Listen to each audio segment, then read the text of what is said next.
Hi friend, आज एक बहुत ही इंटरेस्टिंग वीडियो मैंने देखा लिंक्डइन पे। एक एडवोकेट हैं, वो एक न्यूज़ चैनल के डिबेट में गए हुए हैं और वहाँ पर टॉपिक चल रहा है इंक्रीजिंग डिवोर्स रेट। तो ये टॉपिक है, इसके ऊपर वो अपने ओपिनियन दे रहे हैं कि क्यों, क्या ये सही है, जो बढ़ते हुए डिवोर्स रेट हैं ये सही है? क्या आज की जनरेशन है वो इतनी केपेबल है कि रिलेशनशिप को लेकर अपने डिसीजन ले सके? तो ये एडवोकेट साहब ने अपना ओपिनियन दिया है, सबके अपने ओपिनियन होते हैं, तो एडवोकेट साहब ने भी ओपिनियन दिया है। पहले आइए ये वीडियो देखते हैं और उसके ऊपर थोड़ा सा डिस्कशन करते हैं कि ये ओपिनियन कितना सही है। से जानना चाहूंगी, विष्णु जी आप ही से शुरू करूंगी। हम आजकल कहते हैं कि आजकल के बच्चे ना बहुत समझदार है, 11th-12th में उनको पता है कि उनको क्या करना है, कहां अपना करियर बनाना है। हम क्या ये भी मान सकते हैं कि रिलेशनशिप को लेकर भी उनकी समझदारी बहुत ज्यादा अच्छी हो गई है, या आज की तारीख में भी वो डिपेंड है अपने पेरेंट्स पर रिलेशनशिप को लेकर? आजकल के बच्चे ज्यादा समझदार हैं और उनको यदि अगर कहीं लगता है कि ये रिलेशनशिप बहुत ज्यादा लंबी नहीं चल सकती तो उनको वहीं पे वो रिलेशनशिप स्टॉप कर देनी चाहिए, क्योंकि जरूरी नहीं है कि आपको एक बार में कोई व्यक्ति आपके चॉइस का मिल गया। आपका हो सकता है कि कोई और वेट कर रहा है।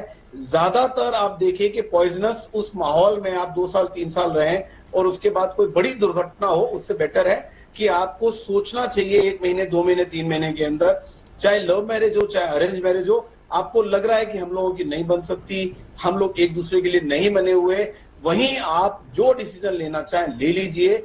और बच्चे आजकल के खुद ब खुद डिसीजन अपने लेते हैं। मैं खुद ड्राइव करूं और खुद मेरी गाड़ी अगर कहीं एक्सीडेंट होता नहीं है तो रिलेशनशिप को लेकर क्या उनका मैच्योरिटी लेवल सही है? हम कहते हैं कि उनको क्या बनना है क्या नहीं बनना वो देख रहे हैं, कहाँ उनको जॉब करनी, किस करियर में उनको किस फील्ड में उनको अपना करियर बनाना है, ये तो ठीक है, लेकिन रिलेशनशिप के बारे में, मैरिज के बारे में मैं कह रहा हूं बिल्कुल बहुत इंटेलिजेंट है। ठीक है। 20 ईयर्स के बच्चे आज के बहुत इंटेलिजेंट हैं। वो उनका आप उनके माता पिता उनको समझाएंगे तो उनको समझ में आएगा ही नहीं, बिकॉज उनके पास एक सवाल है, there is a 20 years gap, 25 years gap, you cannot understand us। आपको वो समझ में नहीं आ लेकिन सकता। डिवोर्स रेट जिस हिसाब से बढ़ रहा है ना, उससे सवाल उठता है। मृणाली जी, इस पर एक बहुत बहुत शुक्रिया तमाम खास मेहमानों का। फ्रेंड्स, एडवोकेट साहब ने कहा कि आज की जनरेशन बहुत ही स्मार्ट जनरेशन है और रिलेशनशिप के बारे में भी ये स्मार्टनेस उतनी ही एप्लीकेबल है। दे नो बेटर दैट कब उनको रिलेशनशिप में जाना है, कब शादी करनी है और कब डिवोर्स ले लेना है। 1 महीने 2 महीने में जब भी लगे डिवोर्स ले लो, इस तरह से उन्होंने ओपिनियन दिए। और आई रिस्पेक्ट कि हर किसी का अपने ओपिनियन होता है, मेरा भी अपना ओपिनियन है एंड आपके पास पूरा राइट है उसको डिसएग्री करने का। फ्रेंड्स, आज का जो टाइम है जहाँ पे ये बात रियलिटी है कि आज इतना टेक्नोलॉजी एडवांसमेंट है, आज हमारे राइट्स हमें अच्छे से पता है, तो उसके लिए हम लोग बहुत ही एस्पायरिंग हो गए हैं आज अपने जो भी हम गोल्स को सेट करते हैं उनको लेकर। बट क्या ये जो बात है रिलेशनशिप को लेकर कि शादी करो और जब भी मन करे जब उसको डिवोर्स ले लो, इससे तो मुझे लगता है ये ओपिनियन तो ज़्यादा एडवोकेट फ्रेंडली है कि लाइक एडवोकेट फ्रेटर्निटी को इसको से फायदा होने वाला है। रीजन, जितने डिवोर्स होंगे ऑब्वियसली बात है उतने एडवोकेट के पास केसेस आएंगे। बट क्या ये वो कपल जो ये डिसीजन ले रहा है उसके लिए ठीक है?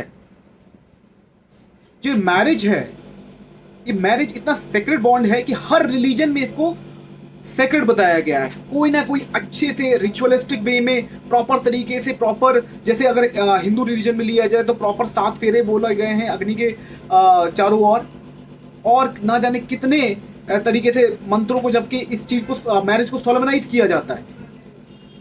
तो क्या ये सही है कि इतना डीप एनालिसिस, इतना डीप मीनिंग मैरिज को लेकर स्क्रिप्चर्स में दिया हुआ है, और सिर्फ हिंदू स्क्रिप्चर्स में नहीं, हर रिलीजन में इस चीज को सेलिब्रेट किया जाता है।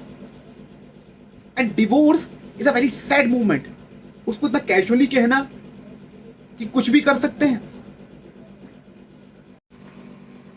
ये किस तरह के कल्चर को प्रमोट करने की बात हो रही है यहाँ पे? जब मर्जी आया शादी कर ली, आपको ठीक नहीं लगा आपने तुरंत डिवोर्स ले लिया, कभी लिव इन में चले गए, कभी पास आ गए, कभी दूर चले गए।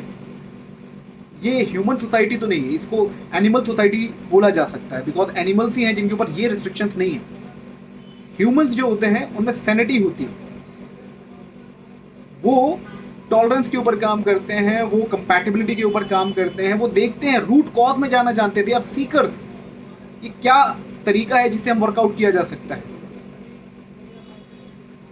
तो इसलिए बात होनी चाहिए कि क्या वेज हैं कि किससे आज की फास्ट मूविंग लाइफ में, जहां सबकी एस्पिरेशन इतनी ज्यादा बड़ी हुई हैं, सबके गोल्स इतने हाई हैं, वहां पर कैसे दो लोग साथ में अपने जीवन को बिता सकते हैं, एक दूसरे को सपोर्ट कर सकते हैं। इस बात पर डिस्कशन ना होकर बात हो रही है कि जैसा मर्जी आए वैसे डिवोर्स ले लो।